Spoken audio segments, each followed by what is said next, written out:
Hello everyone, it's Miss Victoria from the Ridgewood Library. Happy summer!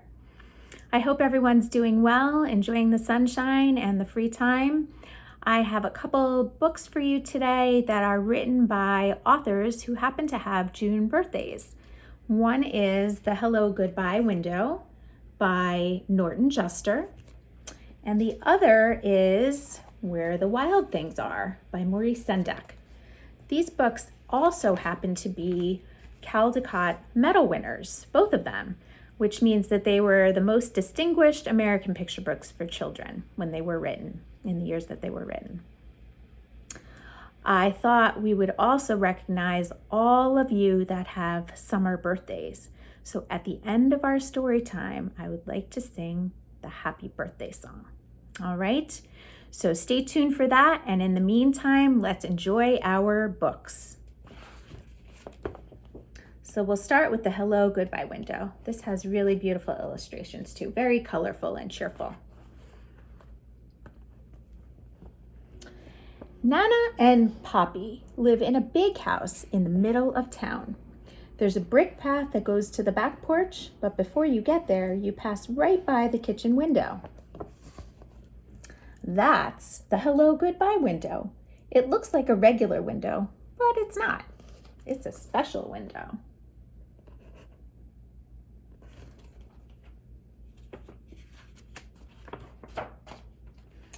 The kitchen is where Nana and Poppy are most of the time. So you can climb up on the flour barrel and tap the window, then duck down and they won't know who did it. Or you can press your face against the glass and frighten them. If they're not in the kitchen, you can't do any of those things, and you have to wait until next time. If they see you first, they wave and make silly faces. Sometimes Nana peekaboos me, which always makes me laugh. So I get a lot of extra fun and hellos before I even get inside.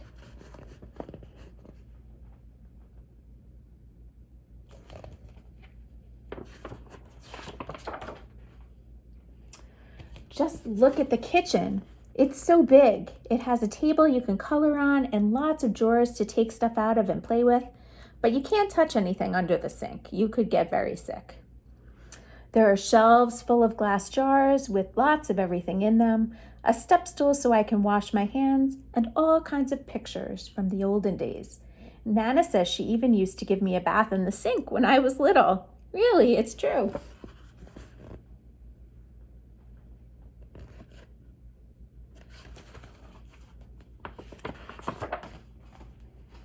Sometimes Papa plays his harmonica for me. He can only play one song, Oh, Susanna. Maybe you know that one. But he can play it a lot of different ways. He can play it slow or fast, or he can play it sitting down or standing up. He says he can even play it and drink a glass of water at the same time, but I've never seen him do that.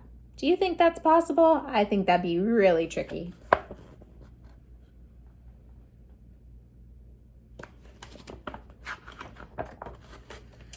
When I stay over, we have our supper in the kitchen too. And when it's dark outside, we can look at our reflections in the window. It works just like a mirror, except it's not in the bathroom, and it looks like we're outside looking in. Poppy says, "What are you doing out there? You come right in and have your dinner." And I say, "But I'm here with you, Poppy." And then he looks at me in his funny way.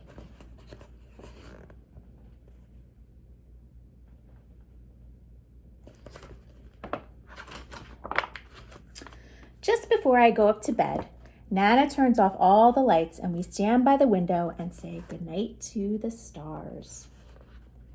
Do you know how many stars there are? Neither do I, but she knows them all. At least it seems that way.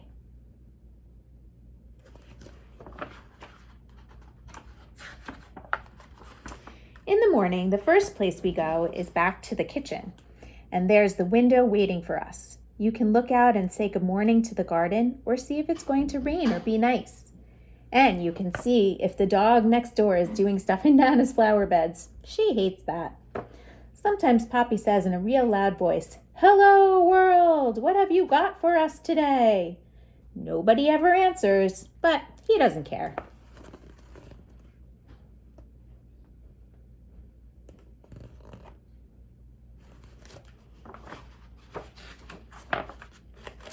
Poppy makes breakfast. He says it's his specialty. My favorite is oatmeal with bananas and raisins that you can't see because he hides them down inside. I always find them all. When I get dressed, I help Nana in the garden. It's a very nice garden, but there's a tiger who lives behind the big bush in the back, so I don't ever go there.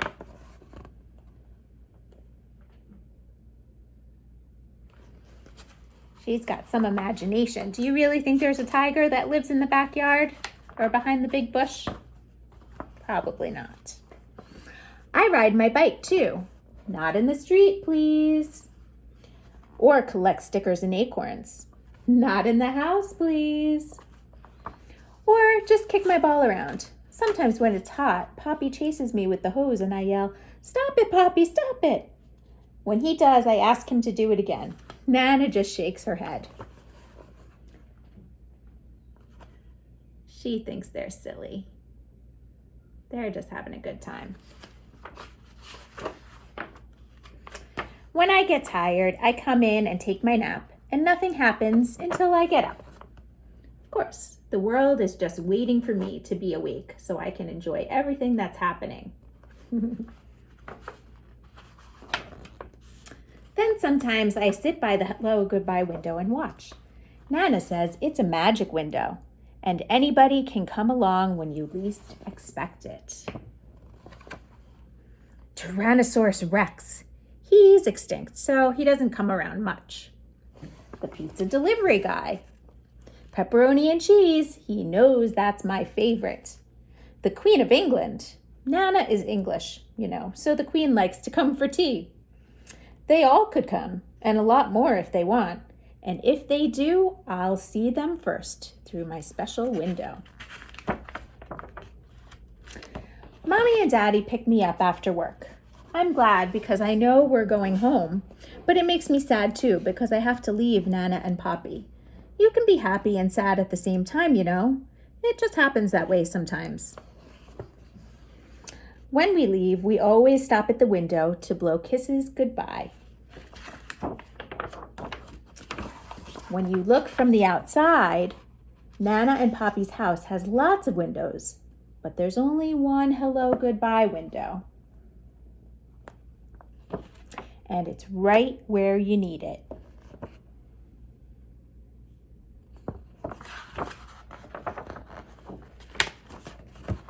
When I get my own house someday, I'm going to have a special hello goodbye window too.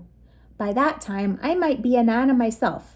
I don't know who the Poppy will be, but I hope he can play the harmonica. That sounds nice to me. That was a lot of fun. I wonder if any of you have a special hello goodbye window. It sounds like a great thing to have. So let's move on to our next book, Where the Wild Things Are.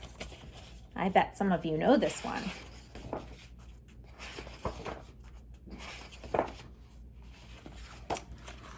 The night Max wore his wolf suit and made mischief of one kind.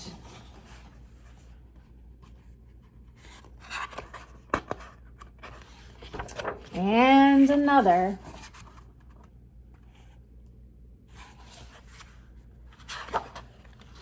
His mother called him Wild Thing, and Max said, "I'll eat you up."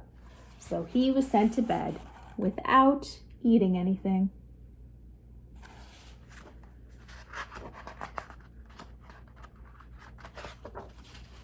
That very night in Max's room, a forest grew.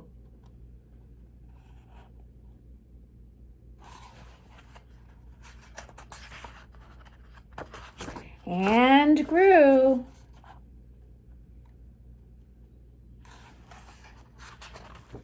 And grew until his ceiling hung with vines and the walls became the world all around.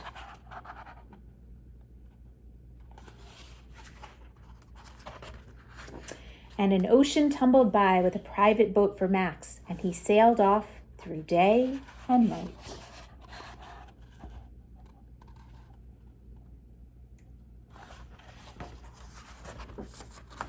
and in and out of weeks, and almost over a year, to where the wild things are.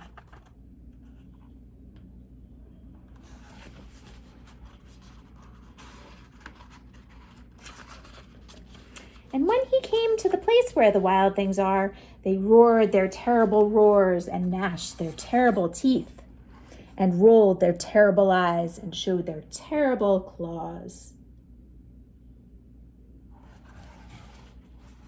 They may sound terrible, but they look pretty nice to me. Till Max said, "Be still," and tamed them with a magic trick.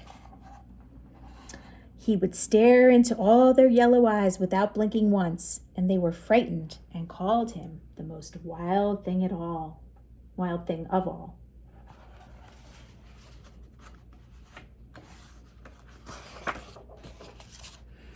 And they made him king of all the wild things. "And now," cried Max, "let the wild rumpus start."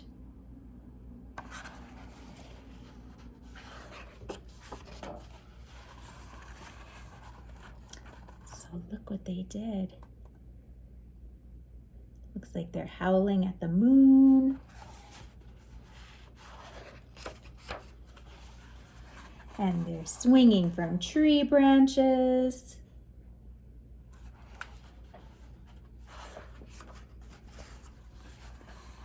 And having a little parade with Max the king on one of their backs. All fun activities using their good imagination. "Now stop," Max said, and sent the wild things off to bed without their supper.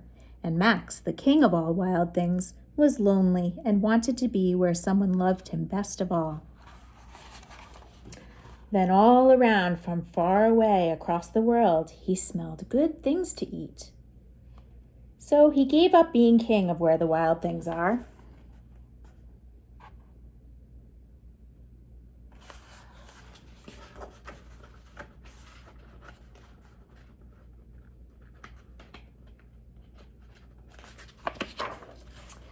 But the wild things cried, "Oh, please don't go. We'll eat you up. We love you so." And Max said, "No." The wild things roared their terrible roars and gnashed their terrible teeth and rolled their terrible eyes and showed their terrible claws. But Max stepped into his private boat and waved goodbye.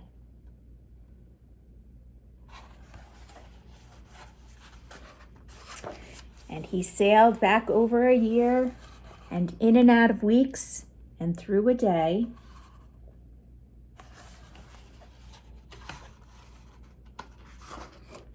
And into the night of his very own room, where he found his supper waiting for him.